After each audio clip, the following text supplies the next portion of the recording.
Hello ಸ್ನೇಹಿತರೆ, ನಮಸ್ಕಾರ. Investor ಇನ್ ಕನ್ನಡ ಚಾನಲ್ಗೆ ಸ್ವಾಗತ. ಸ್ಟಾಕ್ ಮಾರ್ಕೆಟ್ ದಿನದಿಂದ ದಿನಕ್ಕೆ ಡೌನ್ ಆಗ್ತಾನೆ ಇದೆ. ಕಳೆದ 4-5 ತಿಂಗಳಲ್ಲಿ ನಿಫ್ಟಿ 50 13ರಿಂದ 15% ನಷ್ಟು ಕರೆಕ್ಷನ್ ಆಗಿದೆ. ಸ್ಟಾಕ್ ಮಾರ್ಕೆಟ್ನಲ್ಲಿ ಇನ್ವೆಸ್ಟ್ ಮಾಡಿದವರ ಹೆಚ್ಚಿನ ಪೋರ್ಟ್ಫೋಲಿಯೋ ಈಗ ಮೈನಸ್ ಅಲ್ಲಿ ಇದೆ. ಹಾಗಂತ ಇದು ಲಾಸ್ ಅಲ್ಲ. ಎಲ್ಲಿವರೆಗೆ ನೀವು ಅದನ್ನ ಸೆಲ್ ಮಾಡೋದಿಲ್ವೋ, ಅಂದ್ರೆ ನಿಮ್ಮ ಪೊಸಿಷನ್ ನೀವು ಸ್ಕ್ವೇರ್ ಆಫ್ ಮಾಡೋದಿಲ್ವೋ, ಅಲ್ಲಿವರೆಗೆ ಅದು ಲಾಸ್ ಅಂತ ಕನ್ಸಿಡರ್ ಮಾಡೋಕೆ ಆಗೋದಿಲ್ಲ. ಸಾಮಾನ್ಯವಾಗಿ ಸ್ಟಾಕ್ ಮಾರ್ಕೆಟ್ ನಲ್ಲಿ ಸ್ವಲ್ಪ ಜಾಸ್ತಿ ಕರೆಕ್ಷನ್ ಬಂದಾಗ ಸ್ಟಾಕ್ ಮಾರ್ಕೆಟ್ ಬಗ್ಗೆ ಅಲ್ಪ ಸ್ವಲ್ಪ ತಿಳ್ಕೊಂಡಿರೋ ಹೆಚ್ಚಿನ ಹೊಸ ಇನ್ವೆಸ್ಟರ್ಸ್ಗಳು ತಮ್ಮ ಸ್ಟಾಕ್ಸ್, ಮ್ಯೂಚುವಲ್ ಫಂಡ್ಸ್, ETF ಹೀಗೆ ಕೆಲವೊಂದನ್ನ ಸೆಲ್ ಮಾಡಿ ಲಾಸ್ ಬುಕ್ ಮಾಡ್ಕೋತಾರೆ. ಆಗ ಅವರ ಉದ್ದೇಶ ಏನು ಅಂದ್ರೆ ಮುಂದೆ ಆಗಬಹುದಾದ ಇನ್ನೂ ದೊಡ್ಡ ಮಟ್ಟದ ಲಾಸ್ ಅನ್ನ ಕಡಿಮೆ ಮಾಡಬೇಕು ಅಂತ. ಆದರೆ ಲಾಂಗ್ ಟರ್ಮ್ ಬಗ್ಗೆ ಆಲೋಚನೆ ಮಾಡುವ ಕೆಲವು ಬುದ್ಧಿವಂತ ಇನ್ವೆಸ್ಟರ್ಸ್ಗಳು ಮಾರ್ಕೆಟ್ ನಲ್ಲಿ ಸ್ವಲ್ಪ ಜಾಸ್ತಿ ಕರೆಕ್ಷನ್ ಬಂದ ಹಾಗೆ ಆಲ್ರೆಡಿ ತಾವು ಇನ್ವೆಸ್ಟ್ ಮಾಡಿರೋ ಕ್ವಾಲಿಟಿ ಸ್ಟಾಕ್ಸ್ ಗಳಲ್ಲಿ ಮತ್ತೆ ಇನ್ವೆಸ್ಟ್ ಮಾಡಿ ಅವರೇಜ್ ಮಾಡ್ಲಿಕ್ಕೆ ಟ್ರೈ ಮಾಡ್ತಾರೆ. ಇವರಿಗೆ ಗೊತ್ತು ಮುಂದೊಂದು ದಿನ ಸ್ಟಾಕ್ ಮಾರ್ಕೆಟ್ ರಿಕವರ್ ಆಗೇ ಆಗುತ್ತೆ, ಆಗ ಒಳ್ಳೆಯ ಲಾಭ ಸಿಗುತ್ತೆ ಈ ಇನ್ವೆಸ್ಟ್ಮೆಂಟ್ ನಿಂದ ಅಂತ.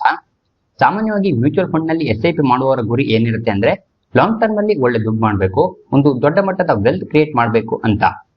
ಮಾರ್ಕೆಟ್ ಮೇಲ್ ಹೋಗ್ತಾ ಇರಬೇಕಾದ್ರೆ ಸರಿಯಾಗಿ SIP ಮಾಡ್ತಾ ಇರ್ತೀರಾ, ಇನ್ವೆಸ್ಟ್ಮೆಂಟ್ ನ ನೋಡೋಕ್ಕೂ ಖುಷಿ ಇರುತ್ತೆ.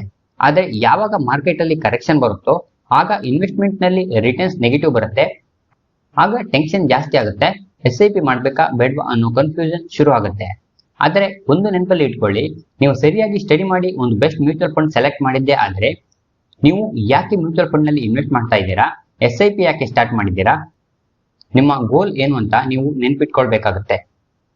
ಆದ್ರೆ 2-3 ವಾರಗಳ ಹಿಂದೆ ICICI AMC ಯ ಫಂಡ್ ಮ್ಯಾನೇಜರ್ ಆದಂತಹ ಶಂಕರನ್ ನರೇನ್ ಅನ್ನುವರು ಯಾರೆಲ್ಲ ಮಿಡ್ ಕ್ಯಾಪ್ ಹಾಗೂ ಸ್ಮಾಲ್ ಕ್ಯಾಪ್ ನಲ್ಲಿ SIP ಮಾಡ್ತಾ ಇದ್ದೀರಾ ಅವರು ಈಗ ಪುನಃ ಸ್ವಲ್ಪ ಆಲೋಚನೆ ಮಾಡಿ ಅಂತ ಹೇಳಿದ್ದಾರೆ.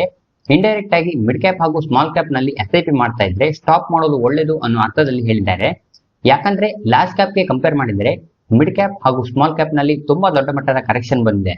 ಆದರೆ PE ಕನ್ಸಿಡರ್ ಮಾಡಿ ನೋಡಿದ್ರೆ ಇನ್ನೂ ಕೂಡ ಹೈಯರ್ ವ್ಯಾಲ್ಯೂಯೇಷನ್ ನಲ್ಲಿ ಇದೆ, ಹಾಗಾಗಿ ಇನ್ನಷ್ಟು ಕರೆಕ್ಷನ್ ಬರುವ ಸಾಧ್ಯತೆ ಇದೆ ಅಂತ ಅವರು ಇಂಡೈರೆಕ್ಟ್ ಆಗಿ ಹೇಳಿದ್ರು. ಹಾಗಾದ್ರೆ SIP ನ ಸ್ಟಾಪ್ ಮಾಡ್ಬೇಕಾ ಬೇಡವಾ ಅನ್ನೋ ಆಲೋಚನೆ ಎಲ್ಲರಲ್ಲೂ ಇರುತ್ತೆ.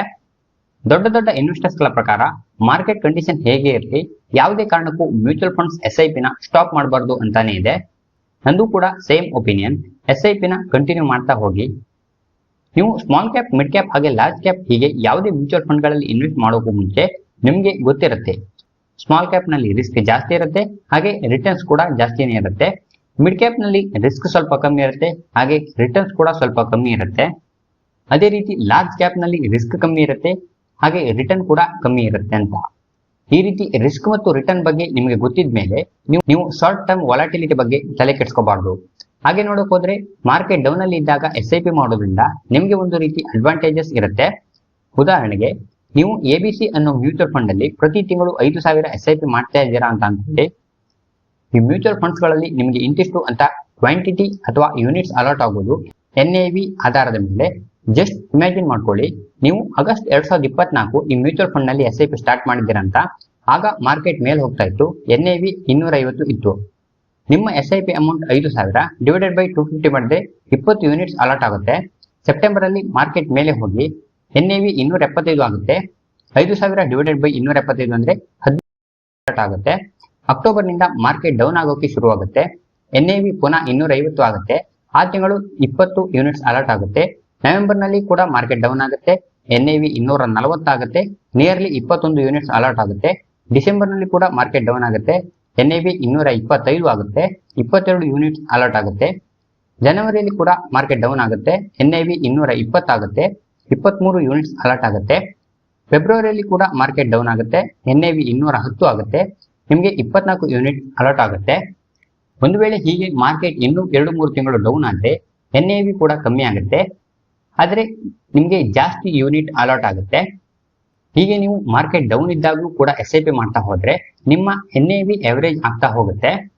ನೆಕ್ಸ್ಟ್ ಯಾವಾಗ ಮಾರ್ಕೆಟ್ ರಿಕವರಿ ಆಗೋಕೆ ಶುರು ಆಗುತ್ತೋ, ಅಂದ್ರೆ ಅಪ್ ಟ್ರೆಂಡ್ ಶುರು ಆಗುತ್ತೋ, ಆಗ ನಿಮ್ಮ ಹತ್ರ ಇರೋ ಅಷ್ಟು ಯೂನಿಟ್ಸ್ ಗಳ ಪ್ರೈಸ್ ಜಾಸ್ತಿ ಆಗ್ತಾ ಹೋಗುತ್ತೆ.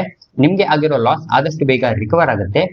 ಅದೇ ರೀತಿ ಜಾಸ್ತಿ ಕ್ವಾಂಟಿಟಿ ಇರೋದ್ರಿಂದ ಪ್ರಾಫಿಟ್ ಆಗುವಾಗ ಕೂಡ ಜಾಸ್ತಿ ಆಗುತ್ತೆ. ಲಾಂಗ್ ಟರ್ಮ್ ಇನ್ವೆಸ್ಟ್ಮೆಂಟ್ ವರ್ಕ್ ಆಗೋದೇ ಹೀಗೆ. ನೀವು ಶಾರ್ಟ್ ಟರ್ಮ್ ವಾಲಟಿಲಿಟಿ ಬಗ್ಗೆ ತಲೆ ಕೆಡಿಸ್ಕೋತಾ ಹೋದ್ರೆ ನಿಮ್ಗೆ ವೆಲ್ತ್ ಕ್ರಿಯೇಷನ್ ಕೂಡ ಮಾಡೋಕೆ ಆಗೋದಿಲ್ಲ, ಹಾಗೆ ಜಾಸ್ತಿ ಟೈಮ್ ಸ್ಟಾಕ್ ಮಾರ್ಕೆಟ್ ನಲ್ಲಿ ಉಳಿಯೋಕ್ಕೂ ಆಗೋದಿಲ್ಲ. ನಿಮಗೆ ಈ ವಿಡಿಯೋ ಇಷ್ಟ ಆಗಿದೆ ಅಂತ ಅನ್ಕೊಳ್ತೀನಿ. ವಿಡಿಯೋ ಇಷ್ಟ ಆದ್ರೆ ವಿಡಿಯೋನ ಲೈಕ್ ಮಾಡಿ, ಹಾಗೆ ನಿಮ್ಮ ಫ್ರೆಂಡ್ಸ್ ಜೊತೆ ಶೇರ್ ಮಾಡಿ. Thanks for watching.